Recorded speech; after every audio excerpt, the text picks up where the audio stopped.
Chairman Safura town Rashid خاصقیلی کی صدارت میں کونسل کا 8واں اجلاس منعقد کیا گیا، جس میں vice chairman Abdul Haq Baloch, municipal commissioner Imtiaz Hussain mixie سمیت اراکین کونسل اور افراد نے شرکت کی۔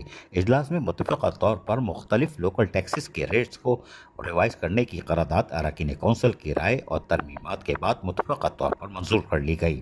قرارداد کی منظوری سے قبل اس پر اپوزیشن لیڈر سکندر علی بلوچ، اراکین کونسل الیاس قبول، شمیم صدیقی، سومار گابا، امروز امام، سائرہ سجاد، محمد صادق اور دیگر کی جانب سے نشاندہی پر ترمیمات عمل میں لائی گئی۔ چیئرمین صفورہ ٹاؤن راشد خاصقیلی نے اجلاس کی کارروائی کے دوران اراکین کونسل کی رائے کو بغور سننے کے بعد کہا کہ لوکل ٹیکسز کے ریٹ ریوائز کرنے کے لیے قانونی طریقہ کار کر کے کونسل کے سامنے قرارداد پیش کی ہے۔ جو رائے اور اعتراضات سامنے آئے ہیں، اس میں اراکین کونسل کی رائے کے تحت ریٹس کے رکھے جائیں گے۔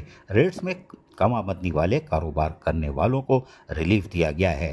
جلد ہی بائیو میٹرک سسٹم نافذ کر رہے ہیں تاکہ صرف ان ملازمین کو تنخواہ دی جائے جو حاضر ہوتے ہیں، یعنی کام کرتے ہیں۔ کمیٹیاں کونسل نے تشکیل دی ہے جو بہتر کام کر رہی ہیں۔ ویجیلنس کمیٹی کو بہتر کام کرنے کے لیے ٹیم فراہم کی جائے گی۔ اسٹیبلشمنٹ کمیٹی کی کوشش سے کی گئی ملازمین ڈیوٹی پر آنا شروع ہو چکے ہیں۔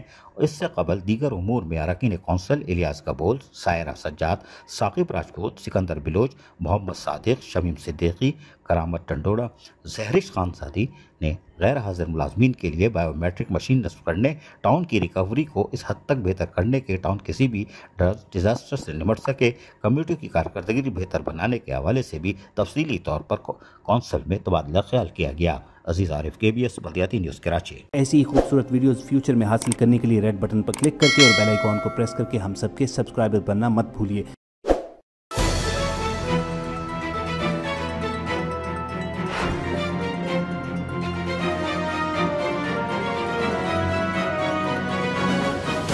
KBS بلدیاتی نیوز